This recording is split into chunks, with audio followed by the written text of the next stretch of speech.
Woying Sangkian, sebuah serial Donghua yang bergenre komedi ini sangat pas untuk menemani kekosongan hati kalian. Di mana film ini menceritakan seorang pemuda yang dianggap telah mati.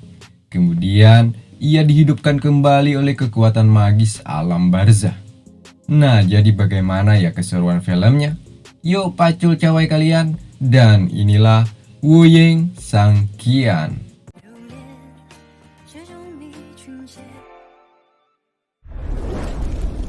Di alam barzah, ada dua manusia terkuat sejagat raya.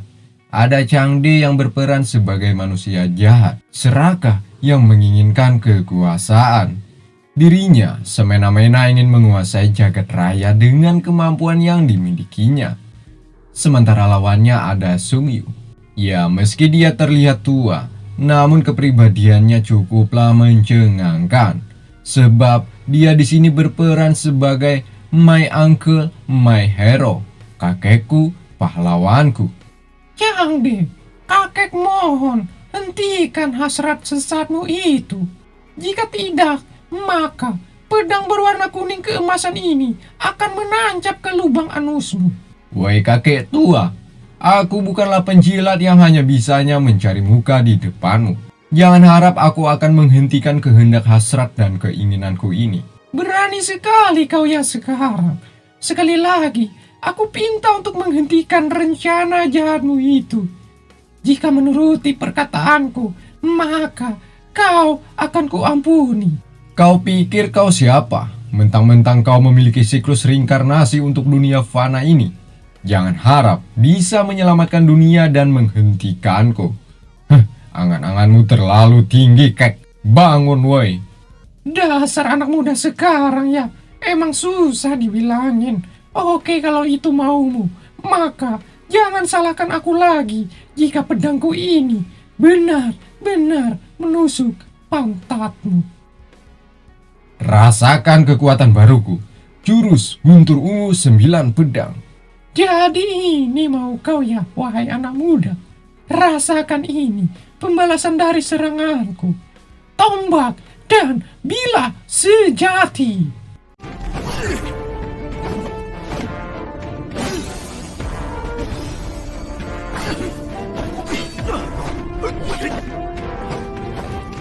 Saat itulah keluar dua naga yang siap menerkam Changde.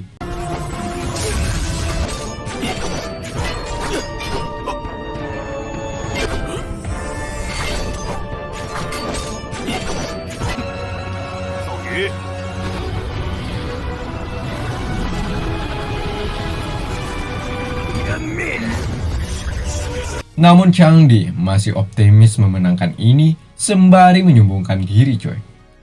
Dengan pedang macam tu, mana mungkin dapat mengalahkanku. Woi kakek tua, kau itu bukanlah lawanku. Rasakan jurus pamungkasku ini.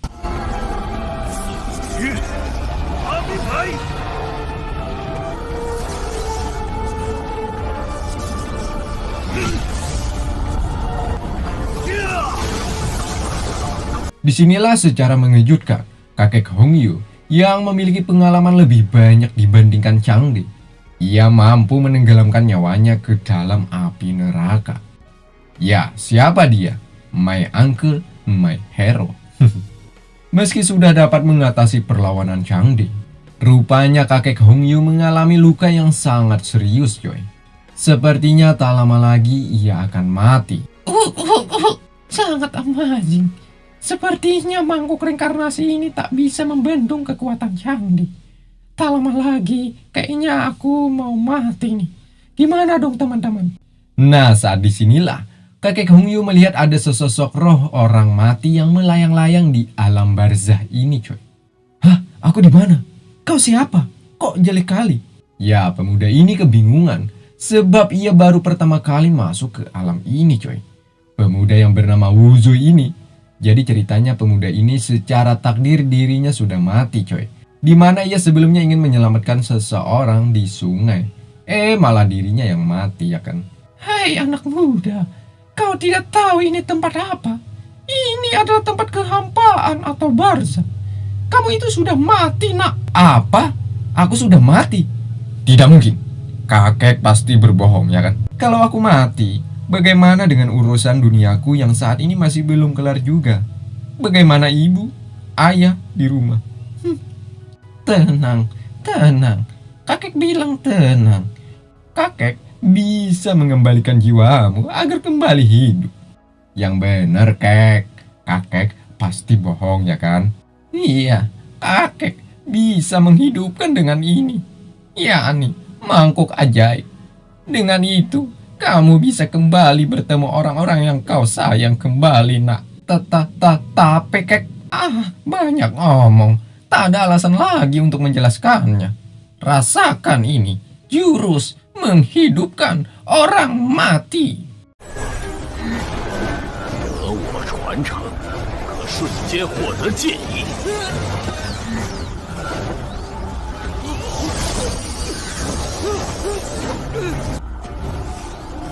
Atas hal itu, Wuzu mendapatkan magis dari kakek Hongyu, coy. Di mana kelak, kakek akan mengajarkannya melalui bantuan spiritual, yakni teknik pedang kesunyian. Selain itu, pemuda ini juga mendapatkan ramuan obat yin dan yang. Wow, keren kali atraksi ini. Makasih, kek, udah membantuku hidup kembali. Tapi aku nggak punya uang nih, gimana untuk membayarnya? Tunggu, kok tubuh kakek seperti itu? 我神魂重创，不能轮回转世。 Setelah memberikan sebuah teknik spiritual kepada pemuda ini, perlahan jasad kakek memudar kemudian mati. Namun pada sejatinya, jiwa kakek sudah berada di tubuh Wuzu. Dan BIM!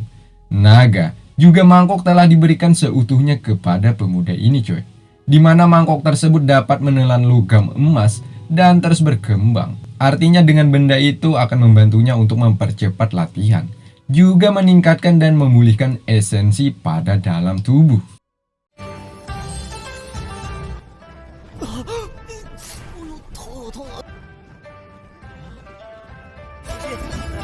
Singkatnya, Wuzu kembali ke dunia fana, yakni di kediaman keluarga Qin. Tepatnya di dalam kamar. Di sini ia melihat ada seorang wanita. Ya, kelihatannya sih dia masih perawan, coy. Namanya Kinci.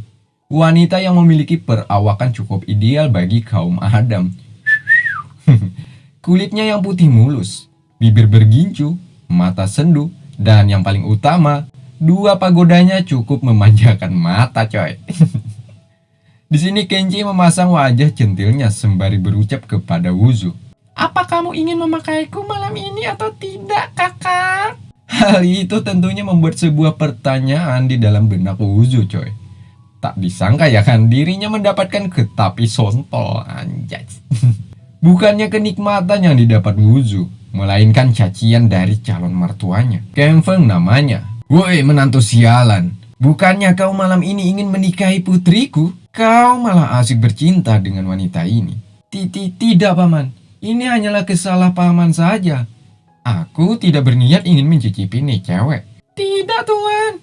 Dia ingin mengkodomo aku barusan, ujar Kinji membalas. Nah, sampai sini Wuzu merasa dirinya dijebak dan difitnah. Alhasil, Wuzu harus menerima ganjaran atas perbuatannya ini, coy. Sebab Kemfeng terlanjur muak. Sementara di luar halaman keluarga Qin, semua orang berbondong-bondong datang untuk menyaksikan pernikahan putri dari Tuan Kemfeng melawan pemuda bodoh dan tak berguna, yakni Wuzu. Di sini semua orang yang hadir memberikan hadiah sebagai rasa syukur mereka, karena putri Qin akhirnya menemukan tambatan hatinya. Nah, tiba-tiba Wuzu dengan keadaan terlempar dari dalam ruangan telah disaksikan para pengunjung di sini. Mereka terkejut, kok mempelai pria diperlakukan seperti ini? Jangan-jangan dia telah memperkosa sahabat putri dari Tuan Kemfeng, sehingga mereka para tamu undangan mulai kehilangan respek terhadap Wuzu. Nah, di sela-sela itu terdengar suara bahwa Qin telah datang. Qin adalah putri dari Tuan Kemfeng, coy. Dan tada! 我老婆来了！哦，哎，让我也看看。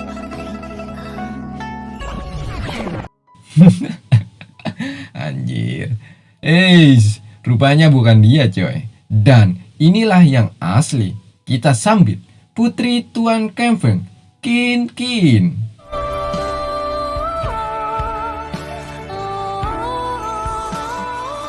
Betapa terkejutnya Wuzu setelah melihat aura yang dikeluarkan oleh Qin Qin. Dari kakinya yang putih tanpa ada bekas luka sedikit pun. Pinggul yang aduhai. Dua pagoda besar bergoyang-goyang. Saat itu Qin Qin masih tertutup oleh kain merah. Dan setelah dibukanya, menakjubkan. Inilah yang dinamakan bidadari turun dari kayangan.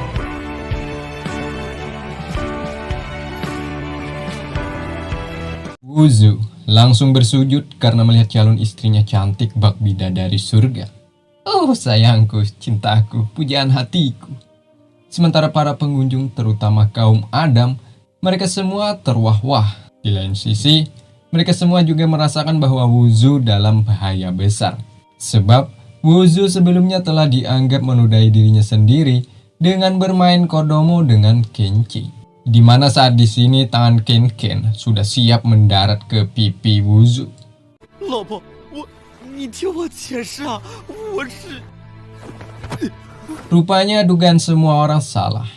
Qin Qin adalah tipe wanita penyabar dan menerima segala kekurangan calon suaminya ini. Bukan menampar, melainkan Qin Qin mengelusnya dengan nada yang begitu syahdu. Apa ini sakit? Ya, Qin Qin menanyakan keadaannya. Setelah melihat Wuzu sempat terlempar ya kan. Melihat hal itu tentunya membuat semua orang merasa gregetan. Kok jadi gini? Kayak drama Korea aja. Seharusnya itu tangannya menggembleng wajah Wuzu yang sok ganteng. Benci ke... Nah, disinilah sesosok asli Qin Qin keluar. Di mana ia tak mempermasalahkan kejadian sebelumnya. Tidak salah lagi ya kan? Wanita inilah yang dicari oleh kaum Adam selama ini. Di sini, Qin Qin malah mengajak Wuzu untuk masuk ke dalam sembari membicarakan tentang masa depan mereka kelak. Wuzu yang hanya pertama kali merasakan hal ini, tentunya ia merasa gimana gitu ya kan? Mulai hari ini, Wuzu berjanji akan menjadi kepribadian yang lebih baik lagi. Dan kelak tak akan pernah menyakiti hati kekasihnya ini. 先生，你要干什么？这什么情况？这是？你给我站住！啊！ Nah, sebelum sampai ke dalam rumah, mereka dihadang oleh pria berawakan besar. Namanya Sesan. Sesan berasal dari Margasi. Kedatangannya ke sini tentunya memiliki alasan tersendiri. Ya, ia mengatakan kepada Wuzu bahwa lusa akan diselenggarakan kompetisi antar keluarga besar kota Lin'an. Sesan menantang Wuzu untuk bertarung coy. Perlu kalian ketahui, pertandingan alias pertarungan itu diadakan secara rutin di kota Lin'an. Pertarungan itu bukan hanya sekedar menghibur bagi para pengunjung coy, melainkan harus siap kehilangan nyawa, alias yang menang akan tertawa dan yang kalah akan mati. Sesan rupanya tak rela melihat pria bodoh seperti Wuzu mendapatkan wanita tercantik di kota ini. Itulah mengapa ia menantang Wuzu untuk bertarung hidup dan mati. Pertarungan mereka itu pun juga diisi dengan sebuah taruhan. Jika Wuzu kalah, maka Qin Qin diserahkan kepada keluarga Si. Jika sebaliknya, apabila Sesan kalah, maka Margasi tak akan mengganggunya lagi. 将他让给我哥哥谢广平。你若是输了，就与秦青谋和离。 Awalnya sempat ragu, ditambah kepanikan Qin Qin yang membuat Wuzu dilema. Qin Qin sempat menyarankan Wuzu untuk tidak terpancing atas ucapan Sesan tadi. Qin Qin juga berharap agar suaminya ini menolak akan hal itu. 还有这种事？还有这种事儿？没听说过还有这种事儿。反正你这种废物，什么？和离？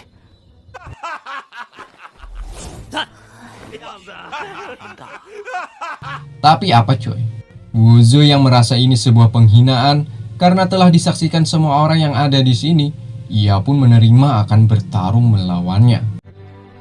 觊觎我女人的人，都该死！ Pilihan ini adalah pilihan yang terbaik baginya. Sebab sebagai seorang pria dirinya tak ingin melihat wanitanya diperlakukan seperti tadi ya kan coy. Mantap. 该死，徐无中这个废物，突然底气十足了，必须提前灭了他。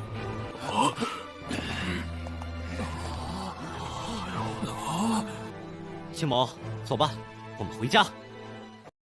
Singkat cerita, tepatnya di siang hari ada Kang Feng alias ayah mertuanya sedang memarahi Wuzu. Ya, Kang Feng masih marah akan kelakuan Wuzu malam tadi yang sempat berduaan di dalam kamar bersama wanita lain. 爬闺蜜床那是原主干的事儿。再说，在谢山面前，我不是表现得挺好的吗？ 你这么做，徐无中，你真是把我们秦家的脸都丢尽了。 Nah, di sini terbesit di dalam hati Wuzu mengatakan bahwa itu bukan kehendak dirinya, melainkan itu olah dari tubuh pemilik aslinya. Begitupun saat di hadapan Sesan malam tadi. Itu semua bukan semena-mena kehendaknya, melainkan ia spontan saja menerima hal itu, coy. Sampai sini kata itu masih belum dapat Mimin jabarkan. Apakah yang dimaksudnya itu kakek reinkarnasi? Entahlah. Disinilah Kang Feng meminta maaf kepada Qin Qin karena ia telah memilih Wuzu sebagai suaminya. Hal itu tak luput dari perjanjian antara Kang Feng dan ayahnya Wuzu untuk sama-sama menjodohkan kedua anaknya ini, coy. Alhasil, seperti inilah jadinya. Bukan hasil yang didapat, melainkan kerugian bagi marga Qin. Sebab ia menganggap Wuzu adalah pemuda bodoh dan tak berguna. Untungnya, Wuzu bukan pria baperan, coy. Dirinya setelah mendengar ucapan mertuanya ini, hal itu membuatnya semakin semangat untuk menjadi lebih baik lagi. Baik apa anjir? Tuh lihat buku panduan latihan keluarga ini malah kau jadikan tisu sebagai BAB. Itu membuat Kang Feng semakin murka. Di sini terucap lagi kata-kata mutiara dari Kang Feng, coy. Kau sebelumnya telah mencuri senjata di keluarga Qin dan juga bermain dengan wanita malam. Apakah kau sudah gila? Bukan itu. Ya yang sebenarnya ya. Diam kau kambing. Cukup ayah. Kasihan Wuju kalau diperlakukan seperti itu terus. Alhasil, ayahnya pun tak bisa berbuat apa-apa lagi. Sebab ia juga sangat memanjakan putrinya ini, coy. Sehingga selalu menuruti kehendak Qin Qin. Di sini Qin Qin menjelaskan kepada Wuzu tentang pertarungan lusa nanti, yakni pertarungan antara hidup dan mati. Tidak akan berhenti bertarung tanpa ada salah satu di antara kedua petarung yang mati. Mendengar itu Wuzu bukanlah gentar atau semacamnya. Ia malah berjanji akan memberikan perlawanan bagi Sesan. Bahwa Wuzu bersumpah akan mengalahkannya juga. Meski Wuzu berucap seperti itu, tentunya naluri sebagai seorang istri, rasa kecemasan itu masih menyelimuti hatinya, coy. Nah, sepertinya Kang Feng tidak ada cara lain selain melatih menantunya ini, coy, agar menjadi pemuda yang dapat diandalkan. Tak lama dari itu datanglah seorang pelayan bahwa di luar ada orang yang sedang menjual pedang, yakni dari marga Xi dan Li. 我的亲爷，谢家和李家在我们家门口突然开了一家武器店。 什么？ Ya, para pengunjung pasar berbondong-bondong mendatangi ke tempat pedang itu diperjualbelikan. 哎，来看一看了啊！剑艺武器，削铁如泥，连成金子一家。哎，来看一看了啊！全部都是附带剑艺的武器，数量有限，限时9折。您看，就是这里。 Pedang kesunyian alias niat pedang namanya. Dipercaya pedang ini dapat memotong besi ataupun semacamnya seperti memotong lompor. Hal itu tentunya membuat para pengunjung ragu ya kan. Nah saat itulah si rambut ungu langsung menebas benda yang ada di depannya.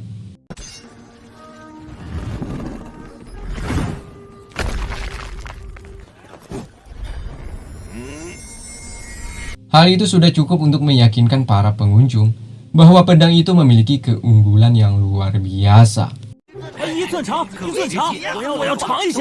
Sementara dari ketinggian ada Kang Feng dan lainnya yang juga menyaksikan kejadian tadi. Menurut Kang Feng, marga Xi dan Li sudah menemukan master pedang sehingga dengan mudah memperjualbelikan benda-benda yang notabene-nya terbilang rendah menjadi sangat mahal. Perlu kalian ketahui, marga Qin sampai saat ini belum memiliki master pedang, coy. Secara finansial, jika dibiarkan seperti ini, pastinya membuat marga Qin keuangannya akan merosot dan bangkrut. Nah, sementara tak jauh dari mereka, ada Wuzu yang sedang menguping. Di sini ia ingat kembali atas ucapan kakek reinkarnasi, bahwa kelak akan mengajari Wuzu menjadi master pedang.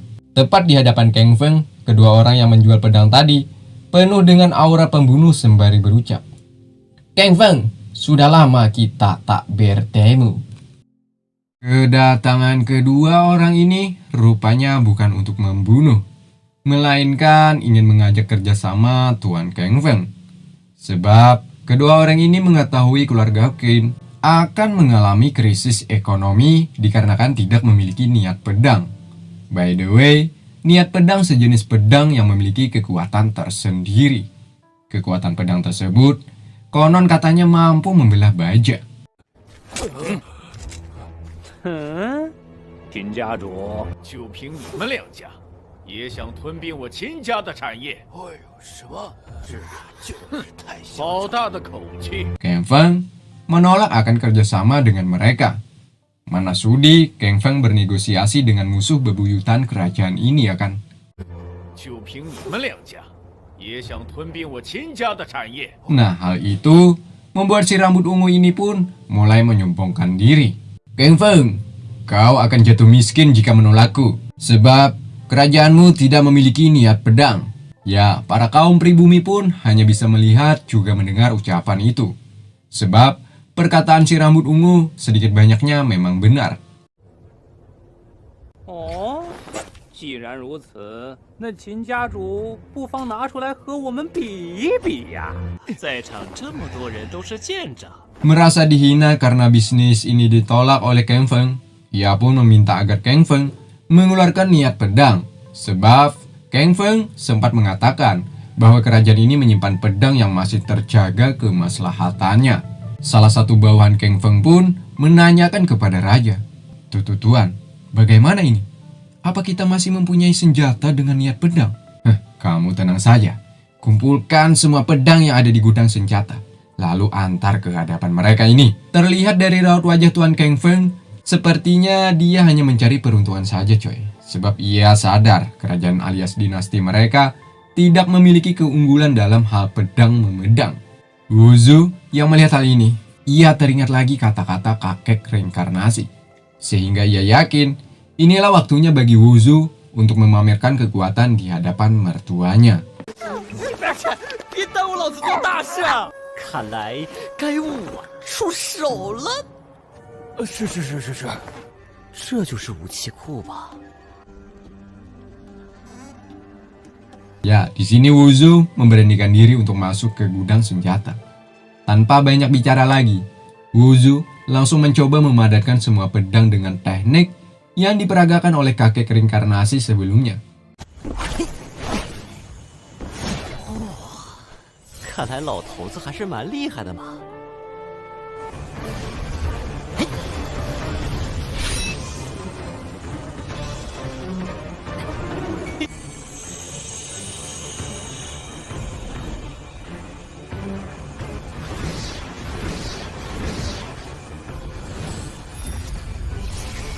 赋予到这些武器身上。 Setelah cukup lama memperagakan gerakan ciamiknya, sepertinya Wuzu telah berhasil mengubah pedang biasa menjadi pedang yang luar biasa, yakni niat pedang. Tak lama dari itu, datanglah bawahan Kang Feng.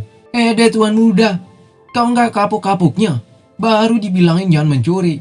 Kamu malah ingin mencuri pedang kerajaan ini. Jika raja tahu, maka kau akan diusir dari tempat ini." Untungnya, Wuzu memiliki akal kancil coy. Ia pun mencoba mencari alasan yang logis agar dipercaya oleh bawahan ini. "Gak gitu juga kok paman. Aku kesini karena tadi melihat keributan yang ada di luar. Sehingga rencananya aku ingin membantu paman membawakan semua pedang ini keluar." "Oh gitu ya? Ya udah deh," tutup bawahannya. Akhirnya, Wuzu dan bawahan ini membawa barang yang berisikan pedang. 岳父大人，武器我搬过来了。嘿嘿，还好我够机智。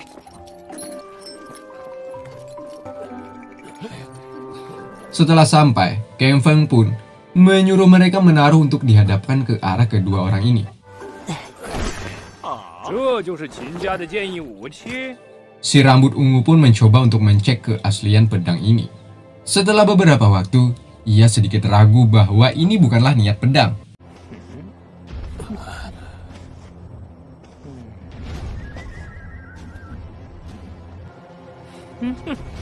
装的还挺像啊。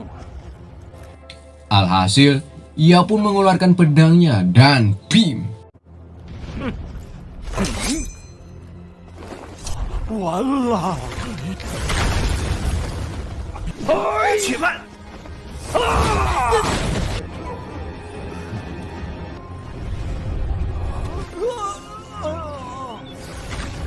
Betapa mengejutkannya, pedang milik si rambut ungu belah dua. 竟然扛住了，竟然没事。什么？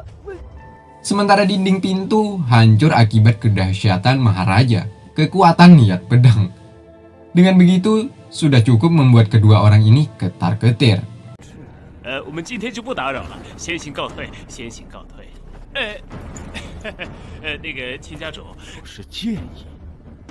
原来附带剑意之后的武器威力这么大，这谢李两家也太猖狂了。 Ternyata selama ini, Kerajaan Qin menyimpan wasiat alias benda unik yang tidak pernah tersentuh oleh tangan sebelumnya. Kedua orang ini pun meminta maaf dan ingin pergi dari sini. Karena ia tahu, jika terlalu lama, maka akan membahayakan diri mereka. Benar sekali. Belum jauh pergi, kini giliran Wuzu menghentikan langkah mereka. Ya, tujuan Wuzu bukan mau mengajak bertarung coy. Melainkan, ingin meminta ganti atas tingkah laku mereka berdua. Pintu gerbang kerajaan ini hancur. 切，一扇门而已，能值几个钱？我们赔就是。你说个价吧。武器你们已经试过了，没有问题。当我秦家的大门被你们打碎，你们来我秦家大闹一通。 Wuzu ingin meminta uang sebagai gantinya. Kedua orang ini yang sudah terlanjur takut bertanya kepada Wuzu. Emang tuan muda ingin berapa duit? Karena kayunya terbuat dari kayu legendaris yang ribuan tahun umurnya, maka saya mewakili kerajaan ini meminta rugi sebesar 10.000 tel. Apa? 10.000 tel? Berani sekali kau memeras kami. 10.000 tel itu sangat banyak, dodol. Makanya jangan sok jagoan, tutup Wuzu. 万年凤栖梧桐木，真的假的？什么？1万两？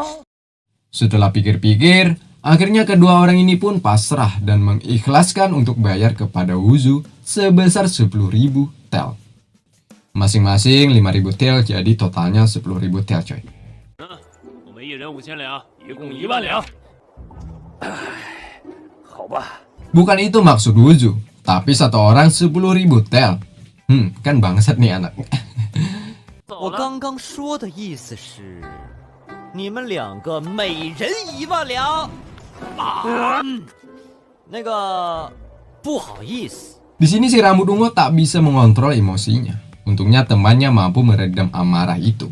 我这，哎呀，行了行了，行行行，许无州你别得寸进尺。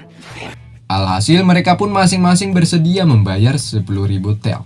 Dan totalnya menjadi 20.000 tel. Ya lumayanlah akan hal itu. Tapi tidak membuat Tuan Kang Feng merasa sungkan terhadap Wuzu. Ia malah tetap menyuruh menantunya ini untuk pergi latihan. 现在就要去关禁闭。岳父大人，这银票是我赚。哎，你看看我这银票啊！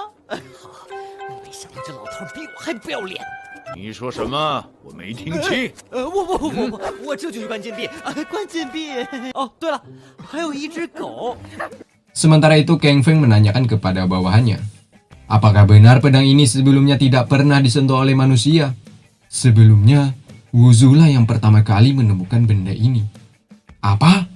Kan Wuzu hanyalah sampah. Mungkin ini semua berkat ayahnya Wuzu.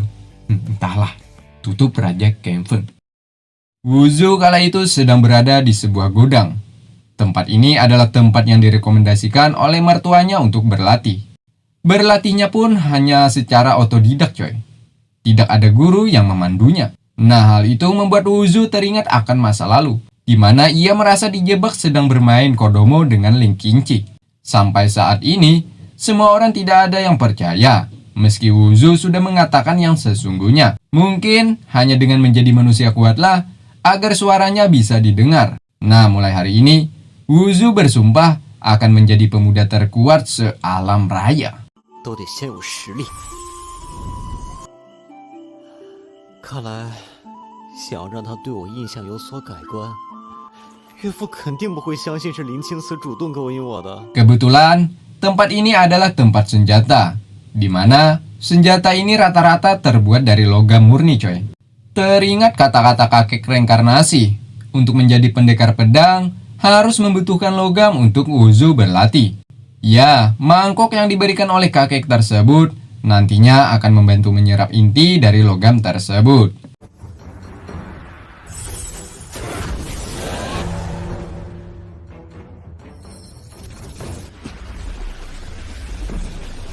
Alhasil, Wuzu langsung memperagakan teknik latihan yang diajarkan oleh kakek reinkarnasi melalui bisikan kalbu, di mana di atas mangkok keluarlah seekor naga.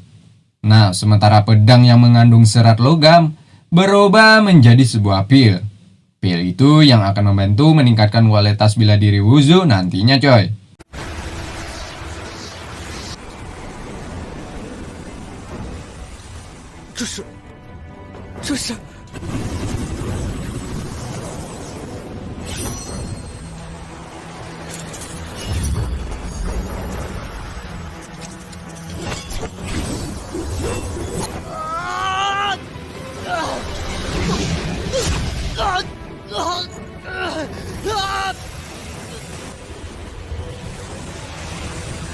Nah, akibat masuknya pil tersebut, membuat Wuzu merasakan peningkatan kualitas bela diri coy.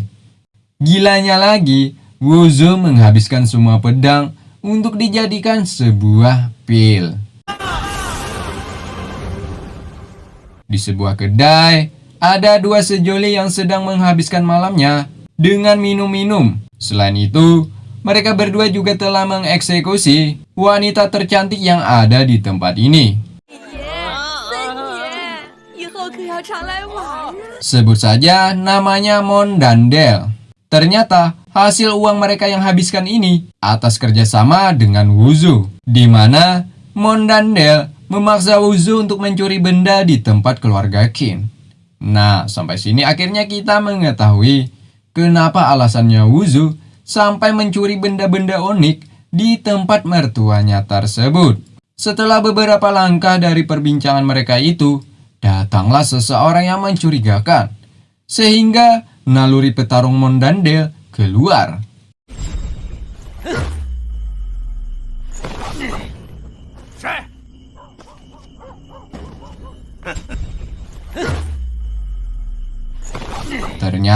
Ternyata dia adalah Sesan.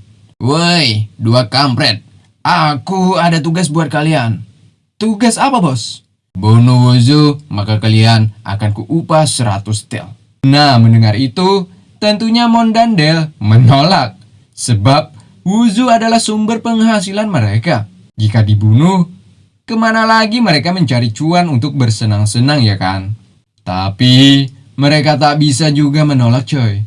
Setelah Sesan menaikkan lagi angka nominalnya, yakni 500 tel untuk satu orang. Dengan catatan, dua sejoli itu ini mampu membunuh Wuzu. Akhirnya, kedua kubu pun saling menyetujui akan hal ini. Kembali ke tempat Wuzu. Ya, akibat saking banyaknya menelan beberapa pil logam tadi, level kekuatan Wuzu meningkat drastis. Namanya juga Wuzu coy. Ia hanya bisa merasa, tapi tidak tahu level kekuatannya sudah sampai level berapa. Kan aneh.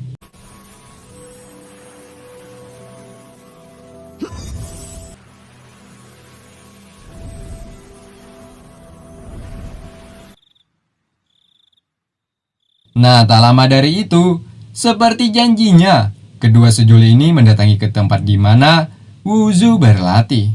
Kedatangan mereka bukan lagi untuk mengajak Wuzu bekerja sama atau semacamnya.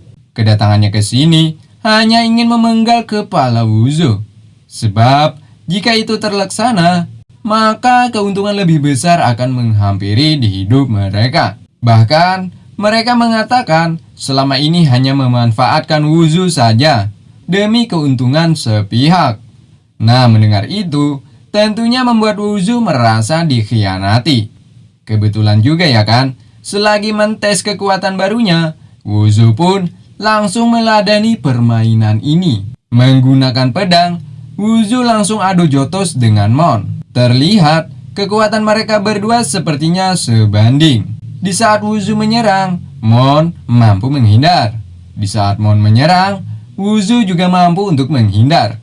Sehingga sampai sini sangat sulit untuk menetapkan siapa pemenangnya.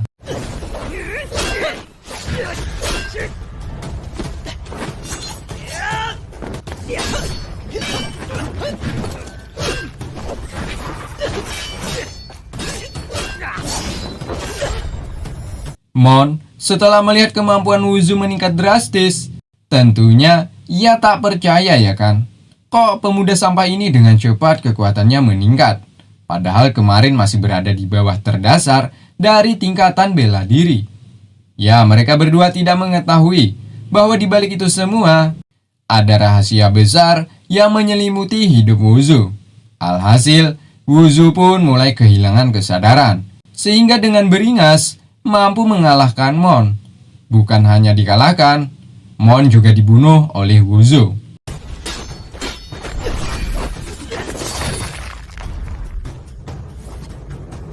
算了，看来只能让我送你一程了。兄长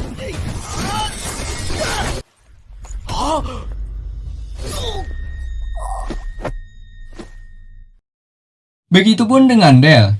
Ia yang melihat kekuatan Mon terbilang cukup kuat, kok berhasil dibunuh oleh sampah seperti Wuzu. Lantas saja Del murka. Ia pun berencana untuk membalaskan dendam atas matinya Mon, sahabatnya tersayang. Tapi sial coy, Del juga harus menerima kenyataan pahit. Del juga mati di tangan Wuzu. 我现在可以一刀秒掉血气6重的高手，那岂不是说，哼，你不说，我也猜到了。告诉你，幕后凶手是我。接下来就要杀你了。 Setelah membunuh kedua sejoli ini, ia pun akhirnya mengetahui bahwa mereka telah disuruh oleh Sesan untuk membunuhnya. Begitupun dengan tingkat kekuatan. Wuzu juga mengira setidaknya ia sudah berada di ranah esensi darah langit ke-7 atau masih satu tingkat di bawah Sesan coy. Disinilah Wuzu terkejut setelah melihat ada seorang wanita cantik sedang menyaksikan perbuatannya tadi, yakni membunuh Mon juga Del. Wanita yang bernama Yao Yao, dirinya langsung terkesima setelah melihat menantu keluarga Qin yang sebelumnya dicap sebagai pecundang, malah memiliki keahlian bela diri yang luar biasa. Yao Yao pun sangat yakin bahwa Wuzu adalah master bela diri Katum. Katum diambil dari bahasa Arab yang berarti tersembunyi coy. By the way, Yao Yao adalah guru bela diri yang sebelumnya pernah disewa oleh keluarga Qin untuk melatih orang-orang di sana. Atas perbuatan Wuzu tadi, takutnya menjadi malapetaka jika ada orang lain tahu bahwa dia telah membunuh Mon dan Del, sehingga Wuzu bersiap menghunuskan pedangnya, menandakan bersiap bertarung hidup dan mati melawan Yao Yao. 秘密更不能暴露。我杀人的事情不能让外人知道。 santai aja sayang. Bebek gak akan membocorkan rahasia ini. Diiringi dengan teknik ilusinya agar bisa menipu daya Wuzu.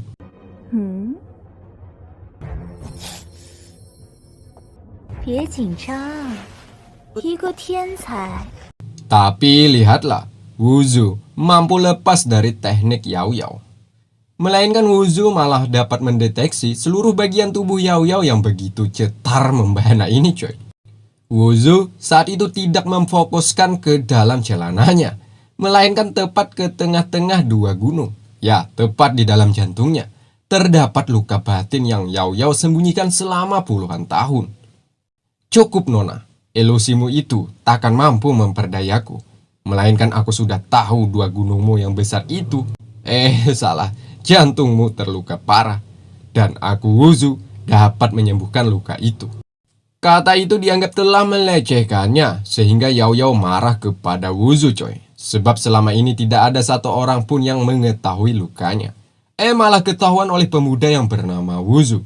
Jika itu bocor, maka reputasinya sebagai guru ahli bela diri akan hancur. Yao Yao pun juga bersiap dengan senjata yang diberikan oleh Naruto kepadanya. 整个临安城只有我能治。 Nah, di saat amarah Yao Yao membeludak, Wuzu sekali lagi menegaskan di kota Lin'an, hanya dialah seorang yang dapat menyembuhkan penyakitnya. Setelah melihat gimik Wuzu seperti itu, Yao Yao mulai tertarik. Ini nih yang ditunggu-tunggu, di mana Yao Yao mulai terpancing coy. Lagi-lagi Yao Yao memperlihatkan pesona bahwa dialah wanita terseksi dan terpanas di abad ini, Jim.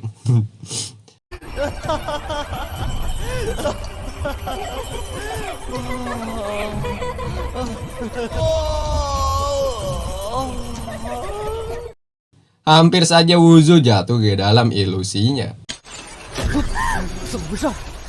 Langsung aja ke intinya, Wuzu akan menyembuhkan lukanya, asalkan Yao Yao merahasiakan tentang perbuatannya juga identitas aslinya. Dan satu lagi, Yao Yao harus memberinya upah 300 tel perak. Mendengar itu membuat Yao Yao langsung menyetujuinya. Angka segitu terbilang murah baginya. Namun bagi Wuzu, 300 tel perak sangat berarti untuk kelangsungan kultivasinya agar menjadi lebih kuat lagi. Singkatnya, Wuzu langsung mempraktikkan teknik penyembuhan terhadap Yao Yao.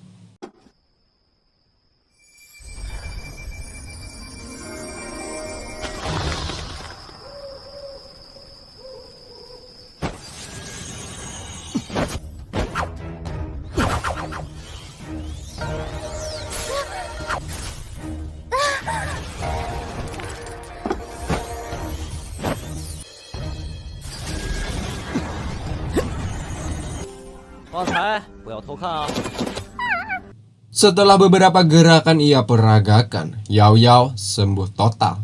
Bahkan tidak ada setetes penyakit pun yang tertinggal di dalam dirinya. Amazing. Dan Wuzu pun mendapatkan 300 tel perak tambahan. Lumayan lah buat beli nasi padang coy. Yao Yao setelah melihat bakat yang dimiliki Wuzu, ia pun berencana untuk bekerja sama, di mana Yao Yao memintanya untuk menyembuhkan seseorang. Dengan catatan Yao Yao meminta persen dari itu. Setelah pikir-pikir, akhirnya Wuzu menyetujui akan hal itu coy. Dan let's go! Mereka langsung menuju ke tempat seseorang yang ingin disembuhkan. Namanya Yao Feng, pemuda yang sengaja diikat oleh Yao Yao, sebab dia mengalami penyakit langka. Bisa ngamuk-ngamuk jika dibiarkan berkeliaran di sekitaran kota. Di sini Yao Yao memberikan kabar gembira untuknya, bahwa Yao Yao membawa spesialis pengobatan untuk menyembuhkannya. Yao Feng awalnya ragu, sebab orang tuanya saja yang dibilang sultan, tak menemukan seorang tabib yang dapat menyembuhkannya. Entah berapa banyak tel perak yang keluarganya sudah keluarkan. Tak usah banyak ngomong lagi, Yao Yao langsung memanggil Wuzu. Hanya beberapa langkah saja, Wuzu sudah mengetahui penyakit yang diderita oleh Yao Feng, yakni penyakit langka yang bernama bunga welo. Penyakit ini berdampak pada alat kelamin coy, anjir. Dirinya tak bisa mengontrol nafsunya jika dekat dengan lawan jenis maupun sesama jenis. Seperti yang kita lihat saat ini, di mana ketika proses penyembuhan, Yao Feng bak seorang banci langsung melepaskan bajunya. Sepertinya ia sangat terobsesi dengan kegantengan Wuzu, anjir. Karena terlalu vulgar, jadi adegan penyembuhan tak diperlihatkan coy. Sebab tidak baik bagi kesehatan ya kan. Takutnya kalian pada nular penyakit tersebut.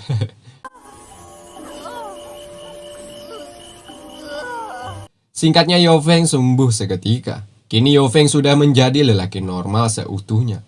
才行。没准以后还能当个中间商，赚赚差价。 Sesuai janji, Wuzu juga mendapatkan tambahan 300 tel perak. Jadi hari ini Wuzu mendapatkan total 600 tel perak coy. Sebagai bonusnya, Wuzu ditraktir makan-makan oleh Yofeng. Juga disuguhi tarian ular kakak Yao Yao. Anjay, tarian ular. Wuhui, gigit gak nih? Gigit dong, masa enggak ya kan?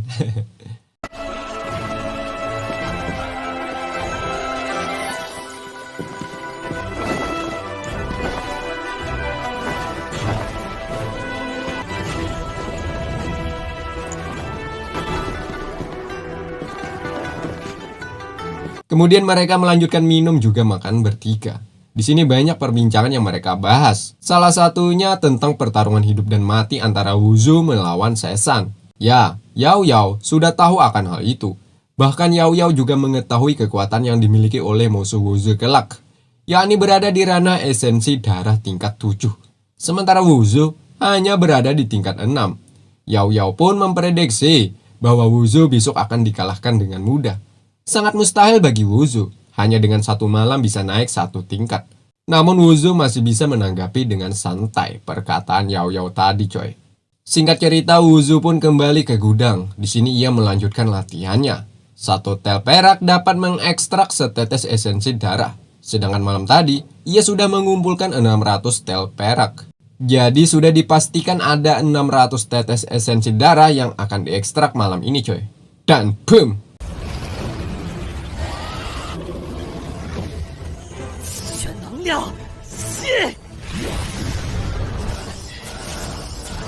一共消耗了300滴气血能量，还剩300滴。气血7重，气血。 Mengejutkan, Wuzu dengan sekejap langsung berada di tingkat 8. Tadi hanya 300 tel perak coy. Dan ada sisa 300 lagi untuk ia ekstrak. Di mana Yao Yao dan Yofeng juga menyaksikan dari kejauhan latihan yang dilakukan oleh Wuzu. Ya, Wuzu secara drastis naik 3 tingkat coy. Sebelumnya hanya di tingkat 6. Setelah mengkonsumsi 600 esensi darah, ia pun sudah berada di tingkat 9. Alhamdulillah. 怪事，我从气血6重直接冲到气血9重。这里毕竟是人杰祖地，出现1-2个妖孽天才不算什么新闻。9日当空。 Siang harinya di arena ada Sesan melawan Kang San dari keluarga Qin. Dengan sekejap Sesan memporak-porandakan juga diakhiri dengan kemenangan Sesan.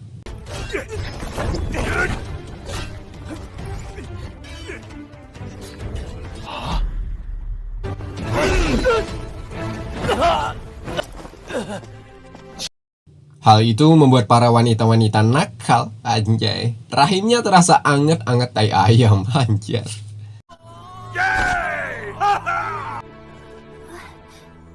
Sementara Kang Feng yang melihat Kang San dikalahkan dengan mudah, dirinya sungguhlah tak percaya. Tak ada lagi di keluarganya yang dapat diandalkan. Ya, andalan keluarga Qin yang bernama Kang San berada di tingkatan 7 sudah dikalahkan oleh Sesan. By the way, di sana ada Quan Feng, kakak dari Sesan coy. Quan Feng mengatakan bahwa keluarga Qin sudah dikalahkan 4 kali berturut-turut. Dengan itu, maka keluarga Qin harus menyerahkan kekuasaan pasar kepada mereka. 你们秦家已经连输4场了，你们秦家的产业就要退出西市了。Melihat kesombongan Quan Feng, Qin bersikukuh ingin turun melawan Sesan. Namun ayahnya menolak sebab Sesan bukanlah tandingannya. 不，除非你以文入道，否则你。 Di sini terbesit nama Wuzu. Wuzu si pecundang, bahkan batang hidungnya pun tak terlihat saat ini coy. Menantu macam apaan Wuzu itu, tak bisa diandalkan. Nah, di sela-sela itulah Wuzu datang dengan mata sendunya sembari mengatakan, "Ayah mertua, I'm coming. Sorry, I'm baru saja bangun tidur." Biawak, akhirnya kau datang juga ya. Kukira kau takut, ternyata pengecut. Qin menyarankan kepada suaminya ini untuk tidak terlalu memaksakan nafsu. Sebab jika melawan percuma. Tenang aja sayang, Aa pasti bisa menghadapi Sesan si muka badak ini. Sekali lagi dengan kesombongannya, Sesan juga menyiapkan keranda mayat untuk membuat jasad Wuzu kelak.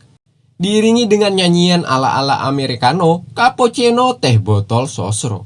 Tet tereret, tet tet tereret, tereret, tet tereret, tereret, dededet, dededet, dededet, tererering.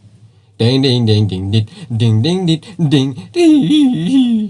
Pada akhirnya pertarungan hidup dan mati pun terjadi, di mana awan gelap menandakan suasana sangat mencekam.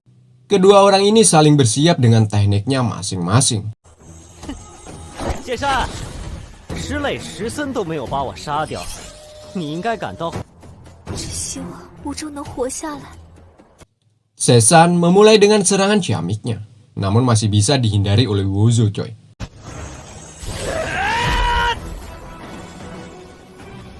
你也接我一手！许无周，你只会逃吗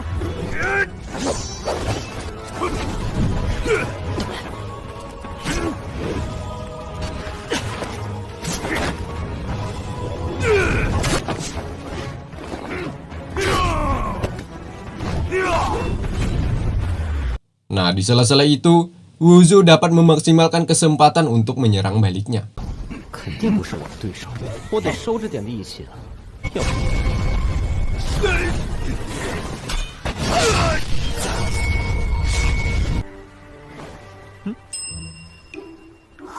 从刚刚的力量波动来看，吴周居然也达到了气血7重巅峰。父亲，吴周刚刚的力量好强。 Hal itu membuat Quan Feng mulai muak. Sesegera menyuruh Sesan untuk mengakhiri pertarungan ini. Sedangkan keluarga Qin mendengar bahwasanya Sesan belum seluruhnya mengeluarkan kekuatan. Ya, Kang Feng dan Qin Qin langsung menyuruh Wuzu untuk menyerah saja selagi masih ada kesempatan. Sudah terlambat, wahai anak muda. Rasakan kekuatanku ini. Jurus kapak maut.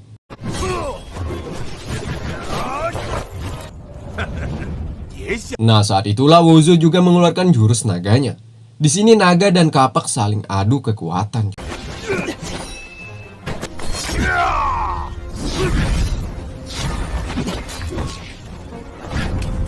受死吧！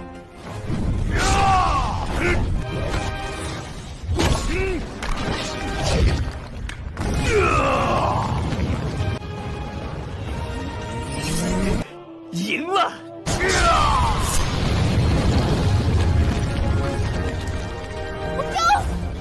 Setelah semuanya terjadi, semua orang mengira Wuzu telah mati dan reputasi keluarga Qin telah pupus.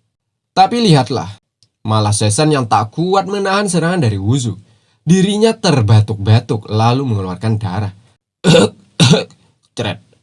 Semua orang yang melihat ini sungguhlah tak percaya. Ada Quan Feng penuh dengan keresahannya. Keluarga Qin hatinya berbunga-bunga.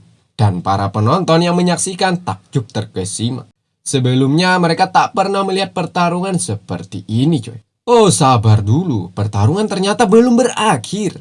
Sesan masih dapat berdiri lalu mengeluarkan ranah jiwanya, sehingga pertarungan semakin menarik saja untuk disaksikan.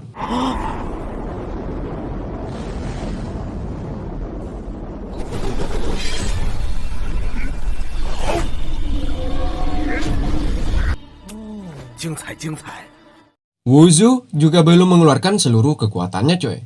Sepertinya inilah waktunya untuk menghabisi Sesan, sehingga terjadilah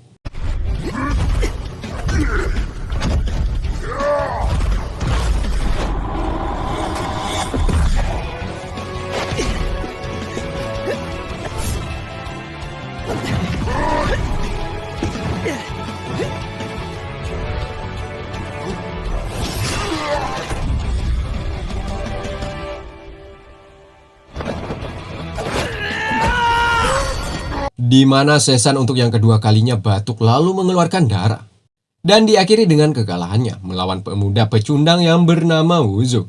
Ini bukan pecundang, tapi OP, coy. Mantap. Di mana sorak-sorai terdengar langsung oleh Wuzu. Kala itu ayah mertua juga Qin Qin mulai yakin bahwa Wuzu tak seperti orang lain kira. Awalnya hanya dianggap sampah, tapi akhirnya menjadi panutan semua orang di kota Lin An. Quan Feng rupanya masih tak terima. Dirinya pun mendatangi Wuzu. Kuan Feng menantang Wuzu sekali lagi untuk menghadapi si rambut ungu alias Shenzhen. Wuzu pun pura-pura tak mendengar, padahal dirinya memiliki rencana agar Kuan Feng terpancing. Nah, di saat itulah Wuzu akan bertindak. Mantap kali nih bocah. Kelakuan Wuzu itu pun membuat keluarga Qin khawatir. Ya tentunya jika Wuzu menerima akan menjadi bumerang baginya. Sebab Shenzhen lebih kuat dibandingkan Sesan. Nah, di saat suasana semakin tegang, malah Wuzu menerima. Bangke kali. Ya, Wuzu meminta jika ia menang maka kekuasaan pasar akan diambil alih oleh keluarga Qin. Dan satu lagi, Wuzu meminta tambahan 1000 tel perak. Mendengar itu, Kuan Feng tak masalah. Ia pun menerima perjanjian tersebut. Akhirnya pertarungan pun dimulai. Dimulai dari serangan Shenzhen yang menggunakan sarung tangan besinya dan diiringi dengan Wuzu yang siap meladeni hal itu.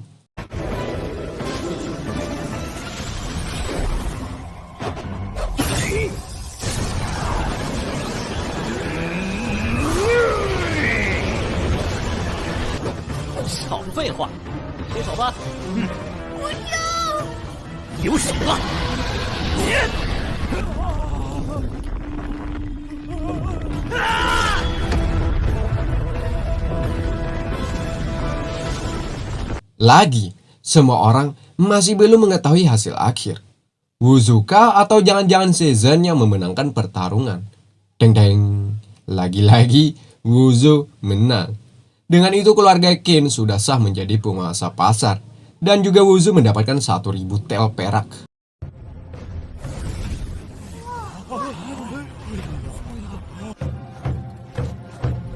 Rupanya Kuan Feng masih belumlah terima akan kemenangan Wuzu coy. Ia pun mencoba mengajak Wuzu untuk bertarung melawannya. Woi bocah, kamu harus bertarung denganku. Maaf ya om, gua nggak ada waktu. Cuy.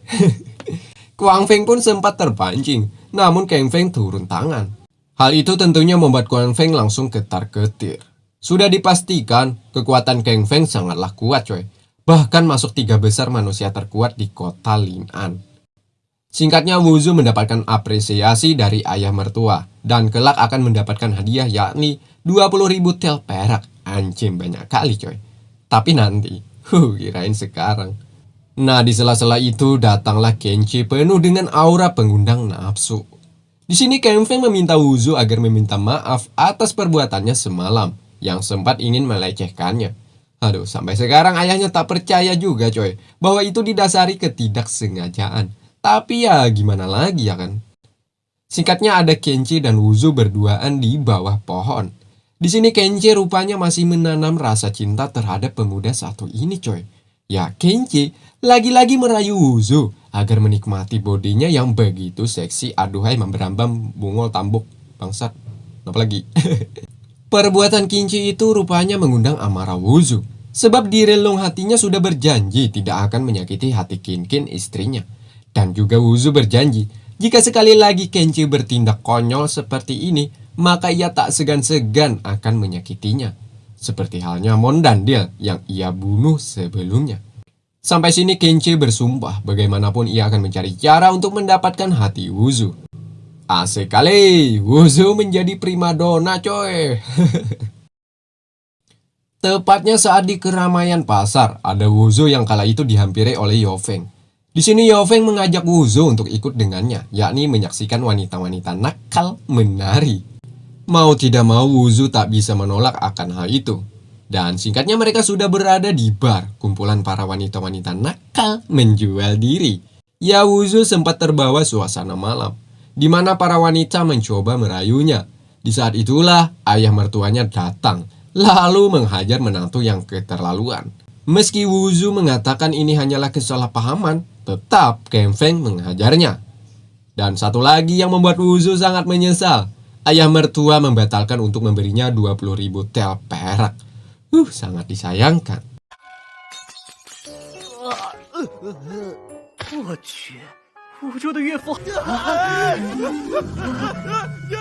Wuzu pun lagi-lagi dikurung di gudang. Di sini ia jadikan untuk menempati tel perak yang ia dapati dari Kuan Feng sebelumnya. Ya lumayanlah, setidaknya kekuatannya bertambah dikit. Ya dikit.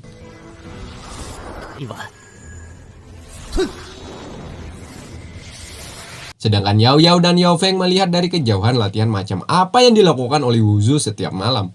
By the way, sampai sini mereka masih belum mengetahui secara pasti coy, bahwa Wuzu memiliki mangkok reinkarnasi yang memudahkan untuk meningkatkan kualitas bela diri. Setelah Wuzu berlatih, datanglah Qin Qin membawakan makanan untuknya. Di sini Qin Qin meminta Wuzu besok hari menemaninya dalam acara pertemuan sastra. Ya tentu ia pun langsung ACC permintaan Qin Qin tersebut. Sementara di lain tempat ada Kuang Feng meminta bawahannya untuk menjebak Wuzu lalu membunuhnya. Sampai sini kita mengetahui bahwa pertemuan sastra adalah rencana licik Kuang Feng untuk membunuh Wuzu coy. Siang harinya Wuzu baru tersadar bahwa pertemuan sastra akan dihadiri beberapa keluarga. Pastinya keluarga Kuang Feng juga ikut serta. Wuzu pun langsung bergegas mengejar waktu, sebab ia merasakan Qin Qin dalam masalah besar. Akibat kepanikannya itulah membuat keadaan pasar kacau balau. Wuzu. 求终于找死了，跑这么快，快点！哎呦，哎呦，你看着点儿！ Tepat di saat Wuzu ingin mencari Qin Qin, di tengah perjalanan ia dihadang oleh kelompok bertopeng. Ada 3 manusia bertopeng yang dianggap sebagai terkuat. Si Tianyu, si Tianxing, dan si Tiansu. Saat mau memulai pertarungan, dan film Wu Ying Sangkian Season 1 tamat. Capek. Tapi alhamdulillah satu lagi Tonghua yang sudah kita tamatin. Yuk, bismillah, Al-Fatihah.